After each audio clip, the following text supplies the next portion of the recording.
미션 아카데미 대표 전원균 목사입니다. 성도들을 목사님들께서 양육하시는 데 있어서 그 양육하는 데 대하여서 성도들이 하나님의 메시지를 삶에 어떻게 적용하게 하는가에 대한 내용을 설명하겠습니다.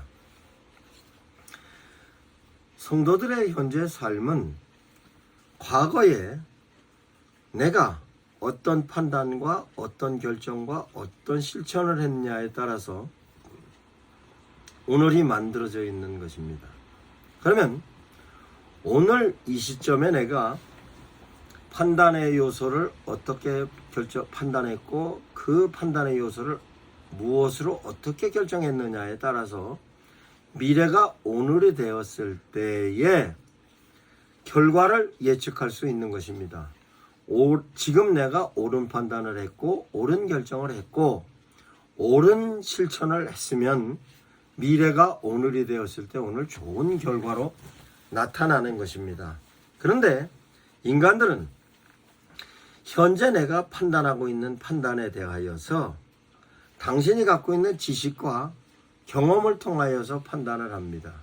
그런데 중요한 것은 현재 내가 판단을 하는 것과 경험을 하는 것으로 판단의 요소를 적용을 하는데 그 판단의 요소를 내가 갖고 있는 지식과 경험에 의해서 판단을 하는 것으로 그치는 것이 아니고 인간의 한계를 갖고 있는 한계성의 존재이기 때문에 내 스스로 판단하지 못할 내용이 삶 가운데 수없이 많이 있습니다. 뿐만 아니라 수없이 많은 판단을 통해서 결정을 하는 데 있어서 한계를 느끼고 있는 경우가 인간들 대다수입니다. 그 대다수인 인간들이 스스로가 판단하는 것으로 부족하면 자기가 판단하는 데 있어서 도움을 줄 수 있는 자료를 분석해 보기도 하고 자기에게 판단에 도움을 줄 수 있는 사람을 찾아가기도 하고 뿐만 아니라 그 찾아가는 사람이 초월적인 영역을 갖고 있다라고 생각하는 사람이면 보다 쉽게 찾아갑니다. 그 찾아가는 사람들이 바로 점장이기도 하고 스님이기도 합니다.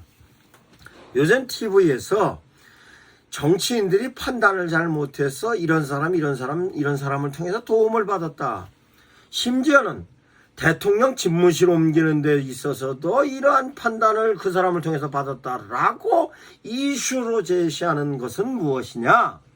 사람들은 스스로 판단의 한계를 느낄 때에 있어서 누구의 판단을 받는 것이 합리적이고 누구의 판단을 통하여서 논리적으로 이해할 수 있는가에 대한 내용이 많은 사람들이 가장 필요로 하고 있는 내용이기 때문에 그렇습니다. 그러면 실제적으로 사람들이 판단과 결정과 실천이 그 판단과 결정의 실천의 근거를 어디에다 두고 있는가를 보면 그 판단과 결정과 실천이 근거가 어디에 있느냐에 따라서 그 사람이 만들어진 삶이 만들어지는 것으로 그 사람의 판단 근거를 어디에 두고 있느냐, 결정의 근거를 어디에 두어서 실천했느냐에 따라서 그 사람의 갖고 있는 격을 이해할 수 있는 것입니다. 그 격은 도덕적인 부분에 있어서의 높은 내용에 관련된 자료로서 판단을 하기 시작하면 도덕적인 가치에 관련된 내용으로서의 격이 나타나는 것이고 그 사람이 판단하고 결정하고 실천하는 데 대하여서 경제적인 부분에 있어서의 민감하고 예민하면 경제적인 부분에 있어서의 식견을 갖게 되는 것이며 사회적인 부분에 있어서 판단과 경험에 있어서의 내용이면 사회적인 식견을 갖고 있는 것입니다.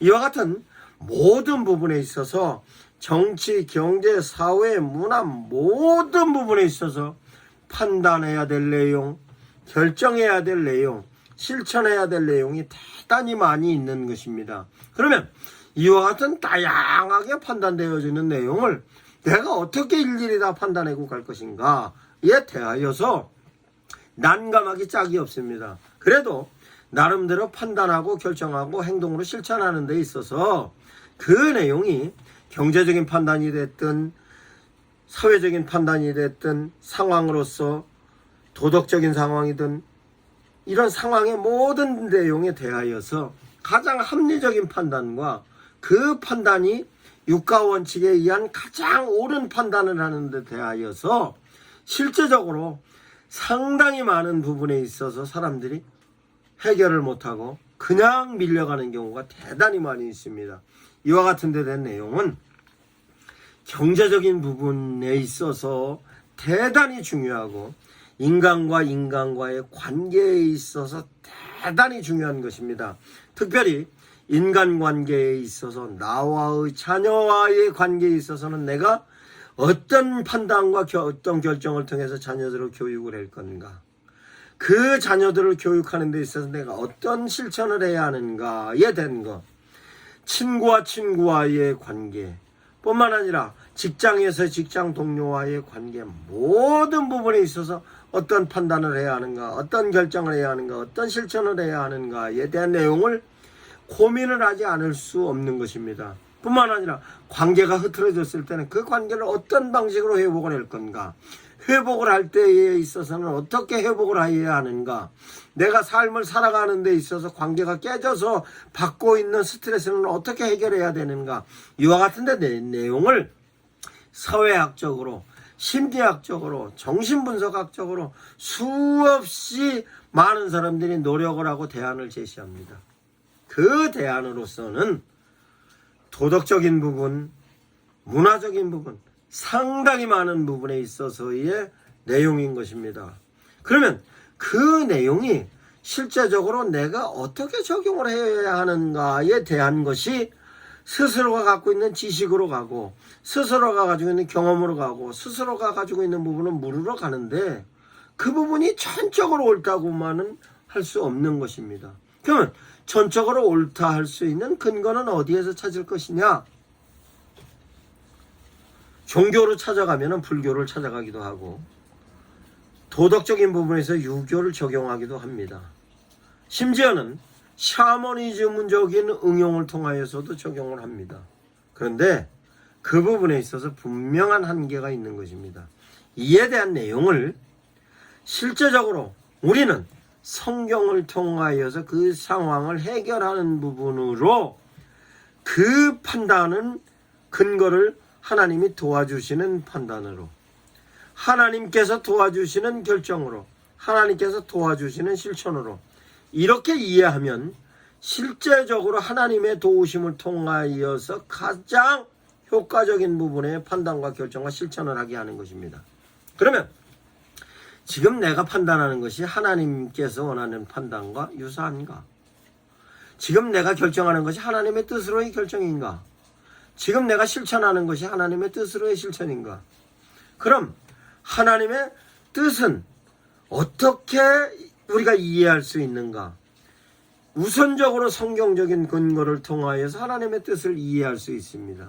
하나님의 뜻을 이해할 수 있는 것으로서는 믿음의 내용으로 하나님의 뜻을 찾아가는 것으로, 믿음으로써 하나님께서 나의 삶을 인도해 주신다는 믿음 속에, 그러면 내가 바른 판단과 바른 결정을 할 수 있는 것의 근거는 어디냐? 하나님은 우리를 향하여서 성령의 역사를 통하여서 하나님께서 주시는 메시지가 우리에게 깨달아져서 그 메시지에 따라서 판단하고 결정합니다. 그 근거는 성경이고, 성경을 통하여서 근거를 찾는 것은 지식인 것입니다.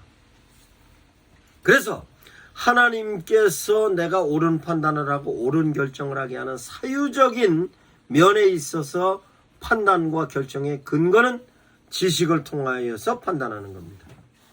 그 지식은 하나님이 하나님이심을 믿는 전제로 성경이 하나님께서 당신의 뜻을 표현하였다 하는 당신의 메시지다라는 믿음을 가지고 성경적인 지식을 통하여서 판단의 근거를 찾는 것입니다. 그러면 판단되어졌던 것으로 성경적인 근거로 결정을 했으면 그럼 행동을 함에 있어서의 내가 하는 행동이 옳은 행동인가는 성경적인 근거를 통해서 내 행동의 지침을 찾을 수도 있습니다. 그런데 행동의 지침을 통하여서 이것이 과연 하나님의 뜻인가 아닌가에 관련된 내용은 반드시 하나님께서 행동으로서의 나에게 확신을 주시는 내용은 그 내용이 결과론적으로 봤을 때는 가장 이상적인 형태로 나타납니다. 그 내용을 인간들이 표현하는 것은 모든 사람들이 보편적으로 이해할 수 있는 내용이라고 얘기를 합니다. 즉 상식이라고 얘기합니다. 그래서 하나님께서 제시하는 행동에 있어서의 기준은 모든 사람들이 보편적으로 이해할 수 있는 내용 속에 상식적인 부분으로 그 근거는 내 이웃을 내 몸처럼 사랑하는다는 예수님의 가치관으로서 모든 사람들이 공감하는 내용으로서의 가장 이상적인 형태로 만들어지는 것입니다. 그 만들어지는 것은 한 사람 모두에게 해당되는 것입니다. 그래서 하나님께서 인간들을 향하여서 제시하는 메시지는 인간 개별 다 진행되고 온 인류에게 다 진행되는 것이며 그것은 교회면 교회 단체에 해결되는 것이고 국가면 국가에 해결되는 것으로 하나님께서 행동하는 모든 내용은 보편적인 내용으로 사람들이 이해할 수 있는 것입니다. 그와 같은 내용으로 행동을 하는 것으로 하나님의 뜻을 이행해 가는데 그것이 바로 하나님께서 인간들을 향하여서 당신의 뜻을 이행하는 모습인 것입니다. 그러면 그 이행하는 것에 대하여서 정말 하나님의 뜻이었는지 내가 하는 행동이 하나님의 뜻이었는지 안 뜻이었는지에 관련된 것은 내가 성령의 인도하심을 받았느냐 안 받았느냐입니다. 성령의 인도하심을 받으면 성령의 인도하심을 통하여서 성령의 열매가 나에게 나타나는 것입니다. 그러면 성령의 열매는 어떻게 나타나느냐?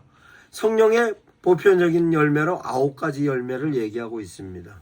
그러면 성령의 인도하심을 통해서 내가 성경의 지식으로서의 판단과 성경의 지식을 근거로 하여 결정을 하였고 그에 따른 행동까지 하였습니다. 성령의 인도하심 속에서 내가 의지적인 한계를 느끼고 있음에도 불구하고 성령의 인도하심 속에서의 행동까지 했습니다. 그 행동으로 나타나는 것이 사랑으로도 희락으로 화평으로 온유로 오래 참음으로 등등 성령의 9가지 열매로 나에게 나타나는 것입니다.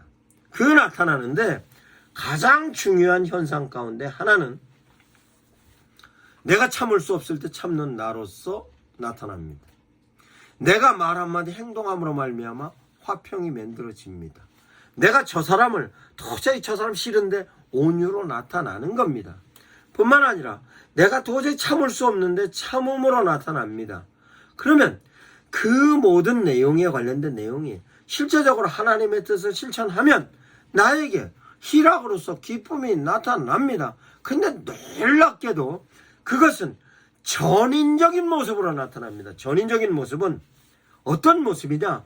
지성과 감성과 모든 부분에 있어서 그래서 하나님의 뜻을 실천하면 내가 행복해지는 것입니다.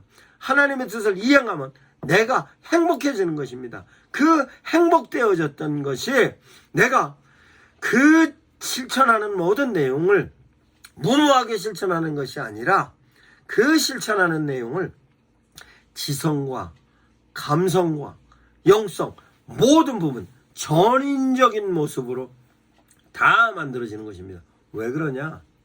성령께서 나를 인도해 주실 때는 나의 전인적인 모든 모습을 인정해 주시는 것입니다. 그래서 지성으로도 감성으로도 영성으로도 내가 사유적으로도 실천적으로도 성령께서 인도해 주시는 것입니다.